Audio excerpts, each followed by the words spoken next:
Wow. Welcome, everybody. I'm Neil Cavuto. And what is the German word for awkward? A U.S. president trying to rekindle the flame with Berliners who seem to have lost the love, while back home in Washington still dealing with Tea Party protesters who never really felt the love. Let my people go! So let's abolish the IRS. Let me hear it. Leave us alone and mind your own business.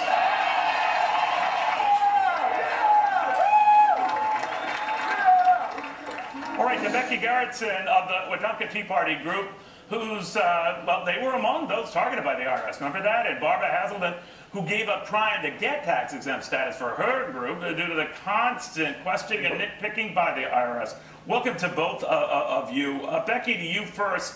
What did you think of the crowds today and the anger a lot of them were feeling today? Well, it was so great to see so many people come out on a weekday to take off of work and come. I was really encouraged, but I really felt that it was good for the people to see that they're not alone feeling upset about this IRS issue. Barbara, what came of it? Well, I think that one of the ringing messages today is that we have a 100-year-old institution that has gotten so much power, and the average citizen has got to be in compliance with rules that they don't even understand. And yet, if you step out of line, you're going to be targeted. It's just an insult to every American, and I hope we can come together and start a movement to abolish the IRS and get a fair tax.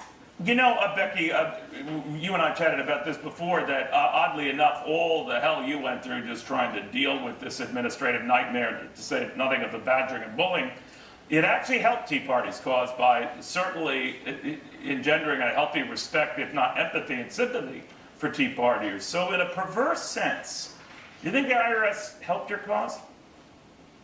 Well, I think the IRS, the targeting to the Tea Party groups, has really awakened the American people. And yes, I think it has recharged the Tea Party movement a bit, but like I've said so many times, it's not Republican versus Democrat. This is a big government versus citizen issue. Barbara, you know, the fear is that the Tea Party now, among Tea Partiers, that is, expressing this fear, overplays its hand and then gets very belligerent and loses this golden moment to sort of get their cause out. What do you think of that? Well, I think that there are so many different issues right now on the front burner that if we simply keep pushing these issues forward and demand resolution to the various issues, not only the IRS, but also Benghazi, there's just so many things that are overreaching by this government right now.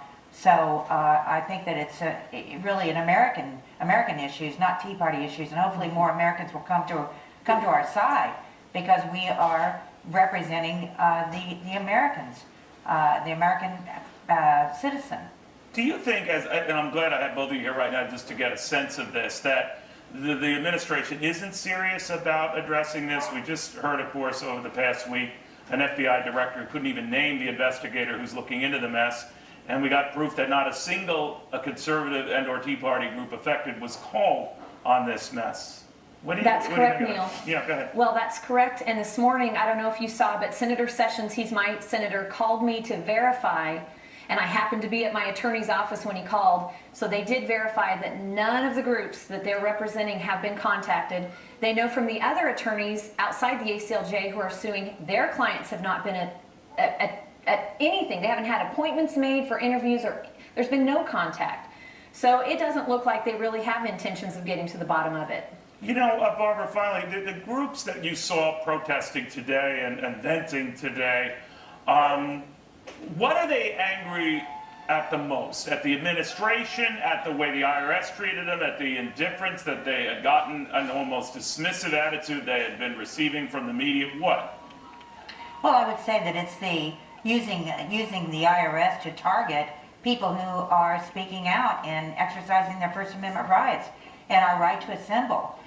We have a long history in this country of having a right to assemble and to have opposition to our government, and to use the institution that most of us are the most fearful of, which is the IRS, which can completely ruin your life. Yeah. To target people with this IRS is just a total abuse of power. And so I think that that's really, you know, we need to take away their power, no matter what side of a coin that you're on. You could be the target next. Absolutely. Well, I think hearing both of you, I think they were messing with the wrong folks here.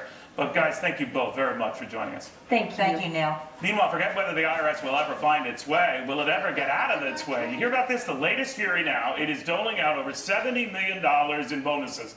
Bonuses the IRS says it's legally obliged to pay.